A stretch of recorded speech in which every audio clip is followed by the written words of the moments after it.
at all the free money that will suddenly be available to private schools and homeschoolers to spend. Money following the child is basically the same thing as taxpayer-funded COVID tests and vaccines. It's a taxpayer-guaranteed windfall for certain providers. A money follows the child plan would also significantly raise taxes, not reduce them. There are currently over 350,000 students in private schools and 750,000 homeschoolers in Texas. That's over 1 million students, and none of them are currently in the system, and they're not even in our budgets. Where is that money going to come from? We're going to have to raise all of our taxes just to pay for all the free money we're going to give out to all these students who are not currently being paid for. As a taxpayer, do you really want your taxpayer dollars going to people with no strings attached? Growing government and giving away free money is not a conservative solution to any problem. Thank you for your testimony, Ms. Eaton. Mary Lynn, my former colleague on this committee. Nice to see you.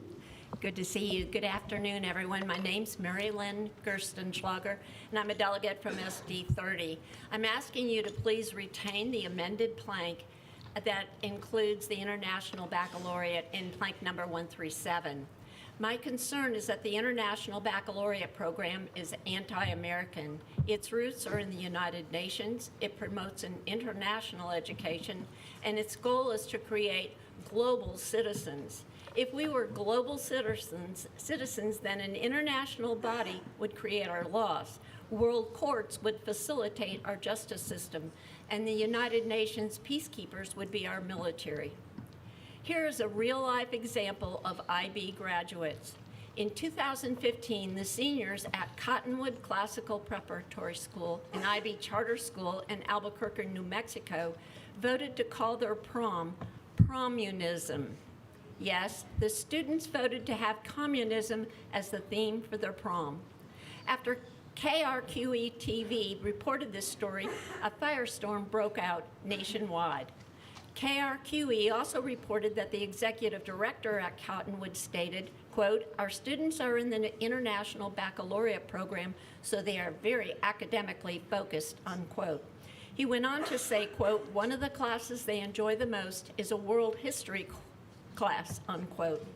A follow-up story reported that the theme of their prom had changed to prom-themed prom. While the story has a positive ending, remember how it began. What is happening in our classrooms where students would want to spend one of their last times together centered on a philosophy that has killed and enslaved millions of people worldwide. Could the IB program in American classrooms be at the heart of America's continuing move to the left? Thank you.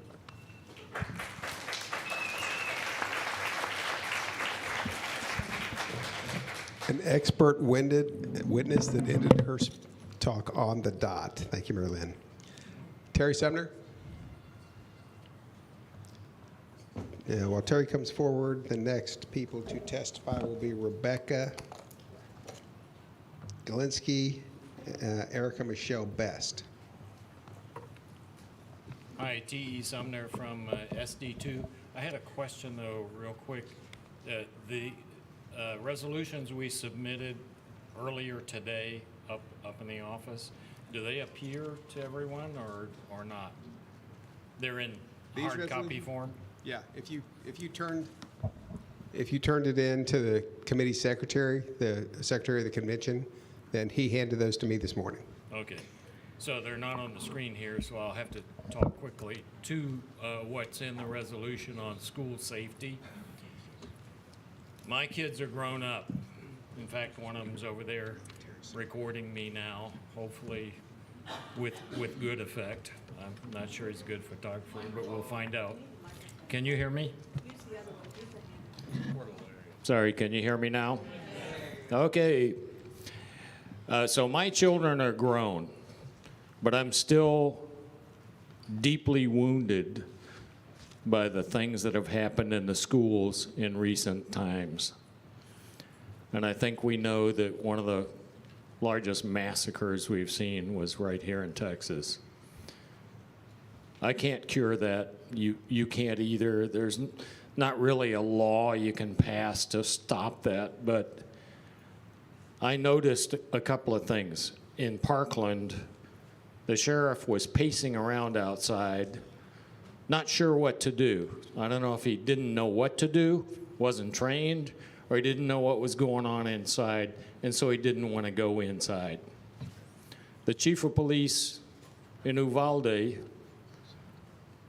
said that the shooter had barricaded himself. He knew that because the guy had stopped firing, but he didn't know that. The only people who knew what was going on were the people who were inside and had eyeballs on the situation.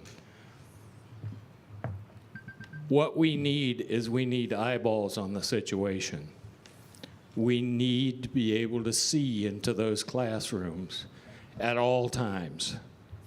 And that is the subject of my resolution, that every classroom, every hallway, every doorway in every school in Texas needs a camera on it, and it needs to be recorded, and it needs to be fed simultaneously to law enforcement in case they need it. Thank you, Terry, for your testimony. Rebecca Glinsky, and then Erica Michelle Best after that. Rebecca?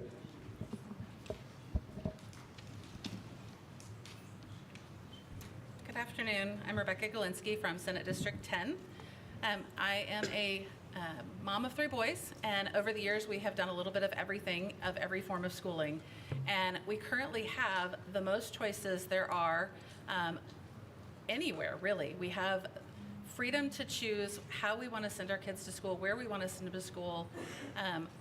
Over the years, we've done public school, private school, charter school, homeschool, university model school, conjunction with homeschool. We've done homeschool with co-ops. We just every year pray about what's right for that child, and sometimes it's different. We had one kid in charter school and one kid homeschooled because that's what was best for him. And that was what worked for our family, and that's the beauty of Texas. Friends I have in other states don't have that freedom, and they don't have that ability. We have so many charter schools to choose from here that if you don't like your public school, you can change to a different public school, you can go to a charter school, and other states don't have that. Now, I understand maybe out in the rural areas that may not be possible, but if you have a credit of, say, $1,500 or $3,000, and the money's following that child in that amount, what is that really going to buy? It doesn't cover a private education. And I know we keep saying that there's not going to be strings attached, but I have never seen anything with government that didn't have strings. And we may not have strings attached now, but what about next session or 2 or 3 sessions down the road? Or heaven forbid if we lost our Republican stronghold and it fell into the other hands. It can change on a dime, and it's a slippery slope, and we're giving away our freedoms by doing this. And so I would request you, I'd like the whole thing taken out completely, but if nothing else, to take out money follows the child on it. There's a reason universities like Liberty University and Regents University will not accept grants and federal funding, because they know as soon as they accept the financial aid from the government, they have to follow those policies and liberal policies that they don't want to follow that go against everything they believe. And that's going to happen here, and it may not happen now, but it will happen, and it may be incremental and it may be slow, but it will. Thank you for your testimony. Yep. Thank you for your time. The last person to testify in the education section will be Erica Michelle Best.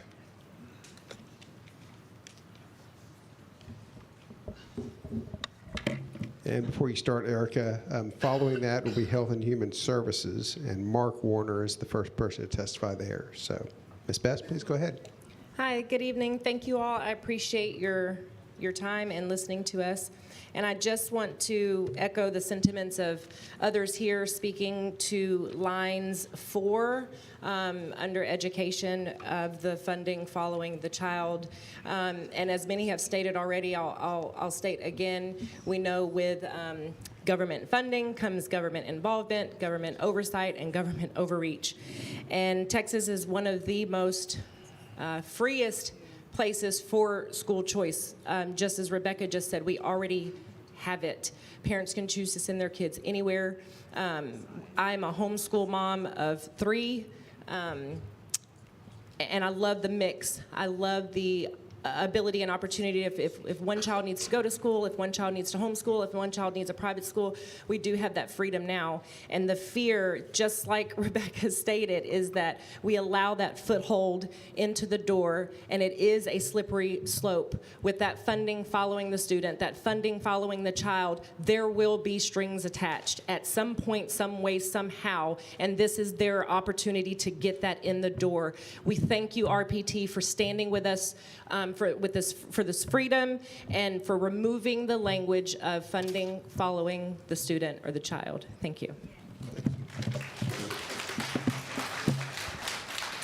Thank you. That concludes testimony on education. We'll do Health and Human Services next. The testimony will be Mark Warner, followed by Christina Haroff, Greg Murphy, Elizabeth Barron, and then Christina Kessler. So, Mark Warner, you are first up. Mark Warner, SD12. I'm a surgical sales rep, so this applies every person in here or your family will end up having a surgery at some point. And right now, I'm being discriminated against. I'm not allowed in the operating room in our Texas hospitals, state-funded hospitals, or county hospitals. And even though I actually have a medical exemption, my MD, who knows my medical history more than anything, wrote a medical exemption, and it's been denied at all those places. So I never thought I'd be getting discriminated against based on my medical history.